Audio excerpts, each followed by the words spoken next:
meus queridos irmãos e irmãs. Com alegria cumprimento a todos. E é uma satisfação realmente podermos abrir a Palavra de Deus mais uma vez e juntos estudarmos mais uma lição da Escola Sabatina.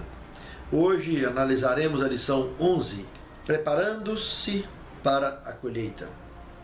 Gostaria de convidá-los para uma palavra de oração.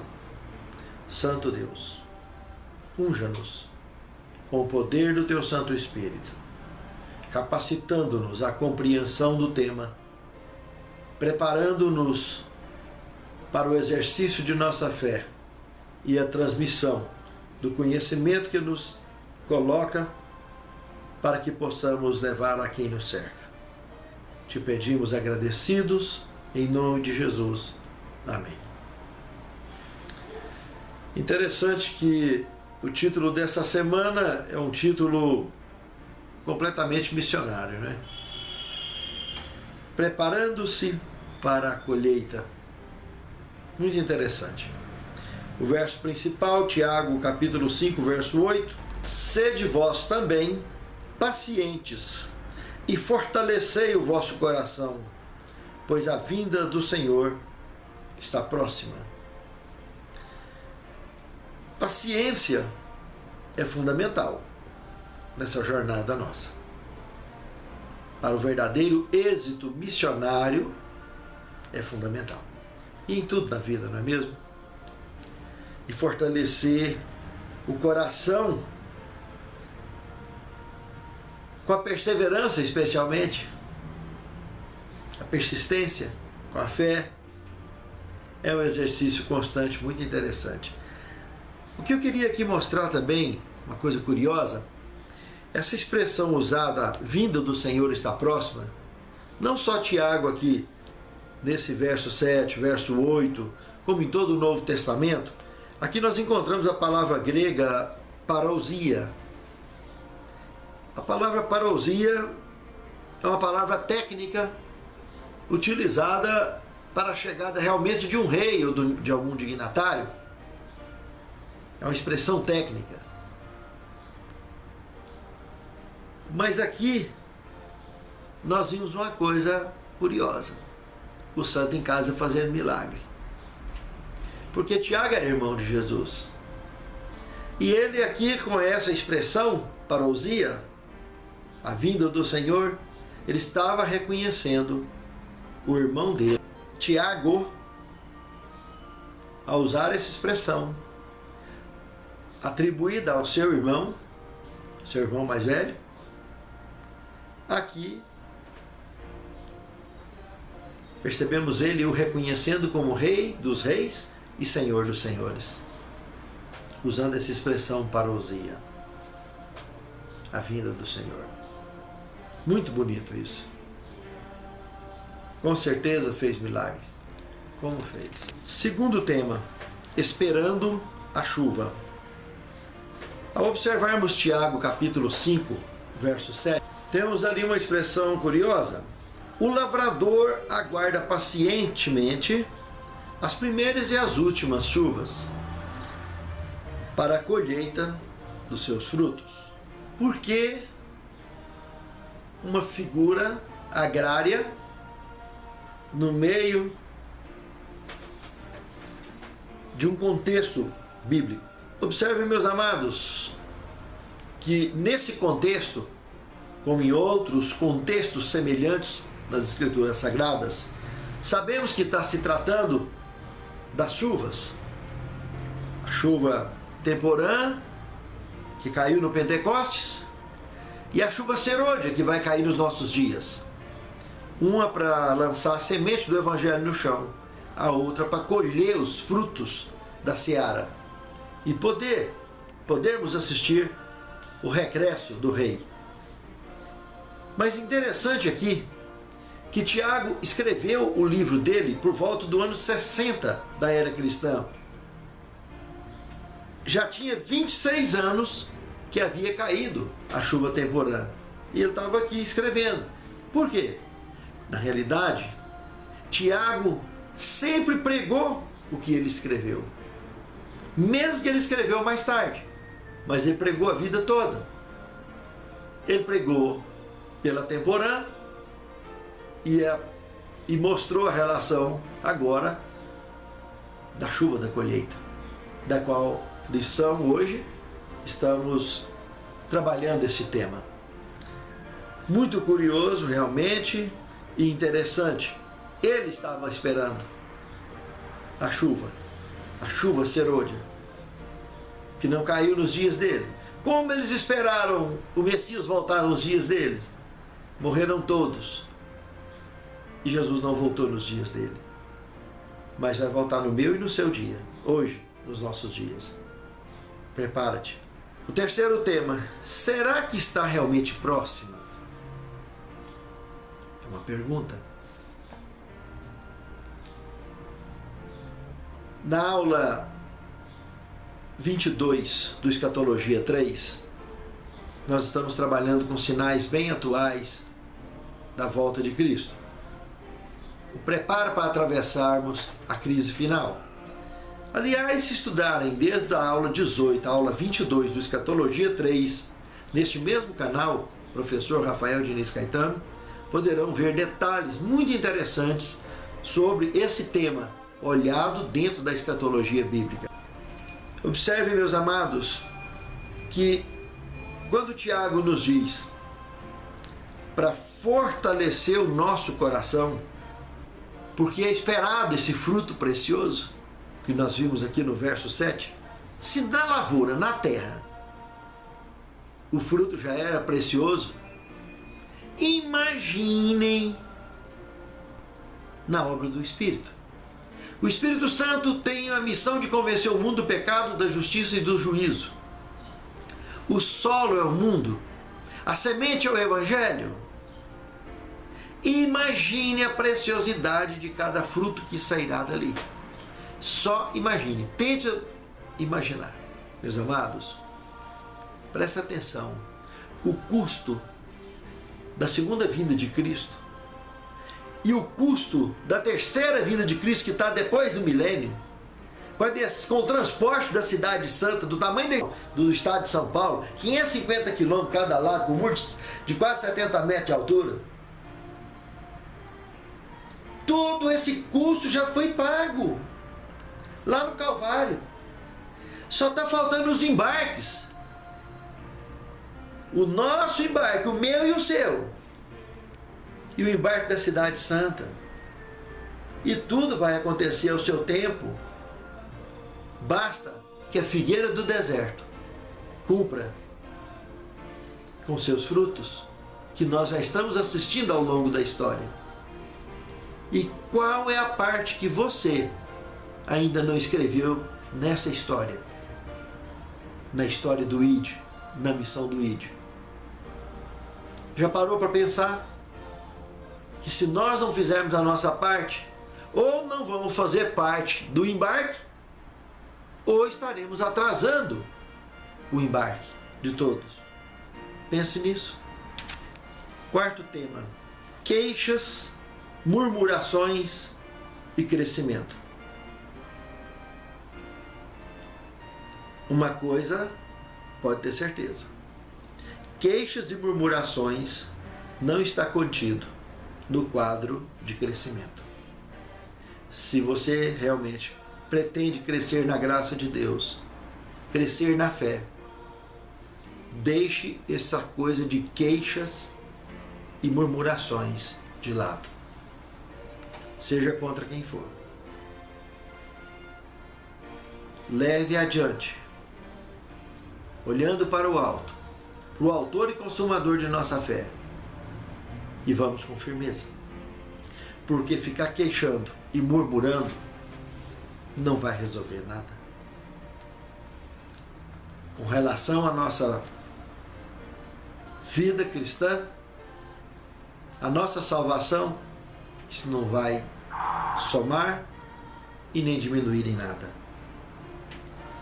Observe a ilustração que nós temos aqui em Tiago, capítulo 5, verso 9. Irmãos, não vos queixeis uns contra os outros, para que não sejais condenados. Eis que o juiz está à porta. Mas em harmonia com isso, Veja que nós temos Lucas capítulo 7, verso 39 ao 50, que consta um relato ocorrido na casa de Simão, o ex-leproso. Ali aparece com distinção 3 personagens: Simão, Cristo e Madalena. Simão desejou muito fazer queixa diretamente a ela, mas como percebeu que o próprio Cristo não fazia queixa, ficou constrangido, fez a queixa dentro do coração, e Cristo percebeu e chamou a atenção dele para aquela parábola interessante. Simão, tinham 2 devedores. Um devia 500 denários e o outro 50 denários. Nenhum dos dois teve condição de pagar, e o credor perdoou os 2. Quem você acha que amou mais? Simão respondeu: claro, Senhor. Quem amou mais é aquele que mais foi perdoado. Então tá bom. Fica esperto, rapaz. Fica esperto. Cristo curou ele, ele foi um leproso.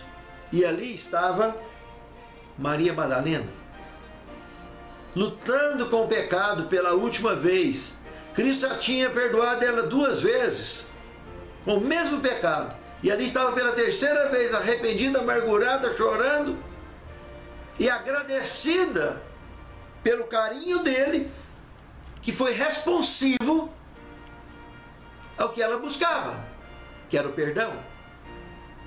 E em gratidão, ela fez tudo aquilo ali. Meus amados irmãos, o perdão é bonito, é altruísta, principalmente divino. A misericórdia mais ainda.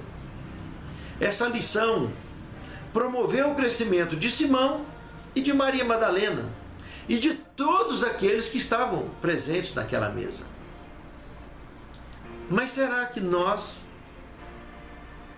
não podemos aproveitarmos dessa mesma lição e vivermos assim, seja em família, seja como povo de Deus?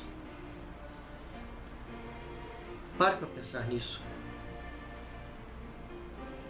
É bem mais sensato trilharmos nessa direção.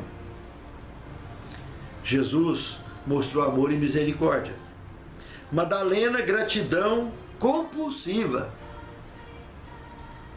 E Simão queixou-se mesmo contra Jesus, no fundo, acalentando um preconceito, acariciando um preconceito pelo tipo de vida que ela levava. Acabou expondo um questionamento perigoso para a fé cristã contra o próprio Deus. Questionando a validade dele como profeta ou não, ou como enviado de Deus, como um ser divino. Parou para pensar nisso? A que ponto a fé de Simão chegou? Porque no coração dele não estava havendo espaço para o perdão e para a misericórdia. Reflita nisso. 5º tema: modelos de paciência. Se observarmos Tiago capítulo 5, verso 10 e 11, é muito feliz a atribuição de Jó e dos profetas que Tiago faz aqui, como modelo de paciência. Nos mostra, inclusive, que a paciência está conectada com a perseverança. Os modelos de paciência mais sensatos, mais objetivos, estão na palavra de Deus. No caso de Jó, eu considero um exemplo muito sublime, pelo fato que Jó não teve culpa de nada que ele passou. Ele era um homem justo, era um homem correto, era uma pessoa digna, uma pessoa de bem, e que não tinha inimigos. O único inimigo que ele tinha é o que todos os seres do universo têm: Satanás. Meus amados, Jó foi convidado a fazer parte do ministério da dor, sem ter o menor conhecimento do porquê, e aceitou pela fé, com paciência, com amor, com misericórdia, com carinho. Ele se submeteu à dependência divina e, graças a essa atitude, ele alcançou o êxito. Ele venceu essa batalha e recebeu tudo em dobro. Muitos profetas passaram por situações difíceis, muitos, quase todos. Basta olhar para o próprio Cristo, reclamando de Jerusalém, onde ela mesma, quantos e quantos ela sacrificou ali dentro. A própria liderança da igreja dos seus dias e do passado. E ele seria sacrificado ali dentro. Quando viria os diversos governos que atuaram então de Cristo para trás, dos dias de Cristo para trás e para frente, nem se fala. Temos ainda uma grande crise a enfrentar. Essa grande crise, que é o decreto dominical, aqui na lição não tem tempo para a gente trabalhar com ela, mas entre e assista o Escatologia 3. Faça aquele curso completo, aprofunde no conhecimento das Sagradas Escrituras para o crescimento na fé. Da aula 17, 18 em diante, está entrando dentro desse contexto dos últimos acontecimentos. Mas faça o curso todo, pegue na aula 1, aula 2 e procure ter um conhecimento completo das doutrinas, profecias bíblicas e a parte escatológica principalmente. Assuntos realmente muito importantes de se observar e de aprender. Mas tudo o que aprendemos na nossa vida, precisamos fundamentalmente sermos pacientes e perseverantes para sermos vitoriosos. Sexto tema: claro como a luz solar. Aqui no verso 12 de Tiago 5, ele entra na questão dos juramentos. Do mesmo jeito que Cristo também trabalhou com esse tema, Tiago também trabalha, dando orientações claras e evidentes para a nossa conduta diária com relação a isso. Vimos já em Mateus 12:34 que a boca fala do que está cheio o coração. Não tem necessidade nenhuma de estar jurando. A própria boca mostra a nossa conduta e as nossas intenções. Basta prestarmos atenção, olhar olho no olho e prestar atenção no que as pessoas falam. O que falam é o que tem vontade de fazer. É o que tem dentro do coração. É como um flagrante na conduta das pessoas. Só aprendermos a prestar atenção. Por isso, que de trás do silêncio tem mais sabedoria do que diante de grandes sermões. Lá também, em Mateus capítulo 5, o verso 34 e o 35, de modo algum jureis, nem pelo céu, por ser o trono de Deus, nem pela terra, por ser o estrado dos seus pés, e nem por Jerusalém, por ser a cidade do grande rei. E lá no verso 36 ainda fala até pelos fios de cabelo, que as pessoas acham que pode contar, que não sabe nem quantos tem na cabeça, quanto menos está usando para garantir alguma palavra. Isso é sem fundamento.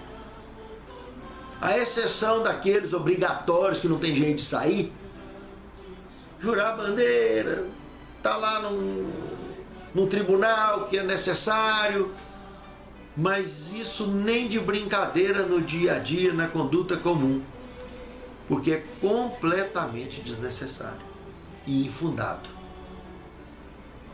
Seja, porém, a tua palavra sim, sim, não, não, que diz Mateus 5:37. O que passar disso vem do diabo. Não precisa de nada mais do que um simples sim ou um simples não. O resto é resto.